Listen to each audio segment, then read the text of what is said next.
Well guys, I've done it. I bought another tractor. I'm not exactly sure how many tractors one person should own, but it's got to be at least 3, maybe 4 or 5. I don't know. But I'm going to tell you why I think this is probably one of the best compact tractors that John Deere has ever made. This is a John Deere 755. I'll let you decide if I paid a good price for it, if I got kind of ripped off. We'll see. I'll tell you the price at the end today. This was made from 1986 until think about the late 1990s. It's arguably the first compact utility tractor made by maybe anybody. I mean, there's a lot of small tractors made by International, but they're just not going to be as refined. There's the Farmall Cub, but this coming out in 1986 was just super ahead of its time. It's got a hydrostatic transmission, love it or hate it. Advantages obviously is that you can work the loader like crazy back and forth and not have to be constantly clutching and shifting. But you are going to lose a little bit of power to the wheels with that hydrostatic. But instead of some sort of control on like the dash, like you might have on like my Cub Cadet 782, you have your foot pedal control. So the much more kind of modern style control. So forwards, reverse on the foot pedals, and you've got your brake.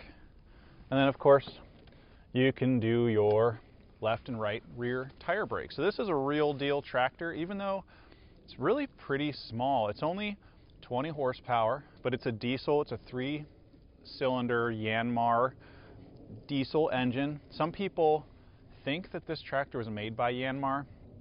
That's actually not true. While the engine was made by Yanmar, the tractor was actually made by John Deere. It's got a ton of really great features, especially for being from this late 1980s, early 1990s era, things you just wouldn't even expect.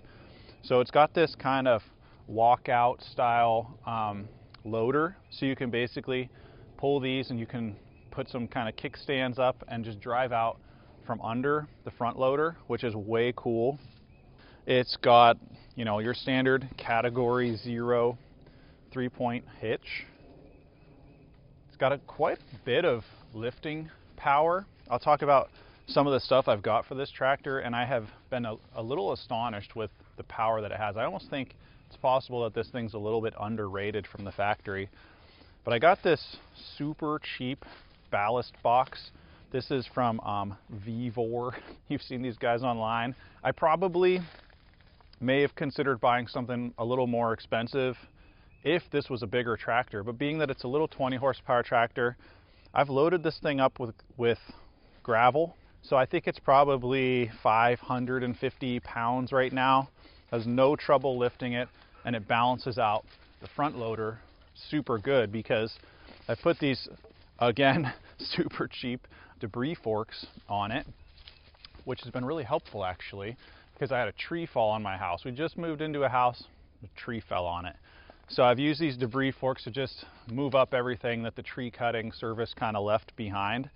But when you're lifting up some pretty big logs, if I didn't have a ballast box, I'd probably get myself into some pretty hairy situations. If you get one of these and you're building trails and things, I would say definitely consider a ballast box. You could probably even get a cheapo one like me. I was a little bit nervous that these were going to bend or this was going to bend, but I've been using it for a few weeks now. I guess those concerns have kind of gone away.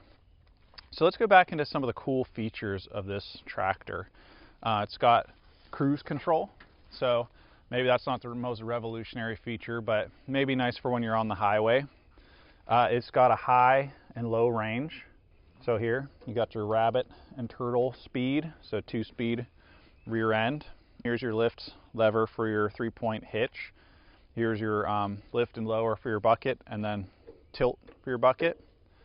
It's also got a float, so if you push it all the way down, you can float the bucket. So if you're kind of grading something, that's kind of handy. It's got some lights. This is a pretty cool feature. So you can see on this one, I've got a belly mower. You can actually lock that up into position with this here. So that's helpful if you're running something on the 3-point hitch, because normally this is what lifts and lowers the deck. But when I lock it out, I can put some things on the back and I can lift this all the way and drive through the woods, not be too worried about banging up my, my belly mower. Here is the brake, the parking brake. So you just latch that up, the throttle. When you start it, this thing fires up like super easy. No matter how cold it is out, fires up in like seconds. So this is your glow plug. So as soon as that light shuts off, you fire it up. And it's good to go. So let's get into some even more surprisingly cool features for this old school tractor. I'm missing a tail light lens here, unfortunately. So of course this one's 4-wheel drive. So they made these in 2-wheel drive. If you're buying one of these, you're going to pay certainly a little bit more of a premium if you get a 4-wheel drive. You're certainly going to pay a much bigger premium if you have a front-end loader on it. But 4-wheel drive here. The PTO, maybe this is interesting, maybe it's not, but you can do the mid PTO, the mid and rear PTO, or you can do just the rear PTO.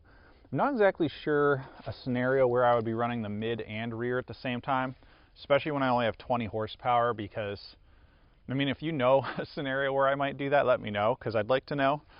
But with only 20 horsepower, I mean, even the 60-inch belly mower, it runs it fine, but you can tell, you know, if you're climbing a big hill and you're running that belly mower and you're getting into some stuff, it's working that engine pretty hard. It has, again, maybe I'm a little surprised that it has this, but you can lock out the rear differential. So if you're getting into some mud and you're starting to spin, you just put your heel down on that. It'll lock the rear differential, which of course makes it a little bit harder to steer, but it'll give you a little bit better traction to get you out of a bind. These things came with the 70 loader as standard. There's a handful of tractors in this series. The 655, which I believe is maybe 16 horsepower Yanmar diesel. The 855, which is a 24 horsepower. And then of course the king of them, which was the 955.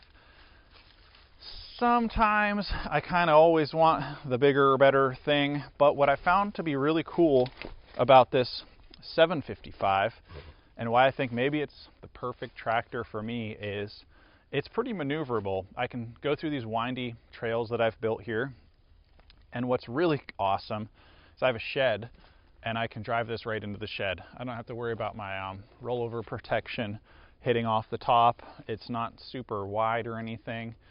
A lot of modern tractors, or just about all modern tractors, you'll be able to flip this down, but who even wants to be flipping that up and down all the time? So I think it's nice that this is really pretty compact, and I'm 6'3". I'm like a pretty good sized person, and it fits me perfect. I'm super comfortable on this thing. I love it.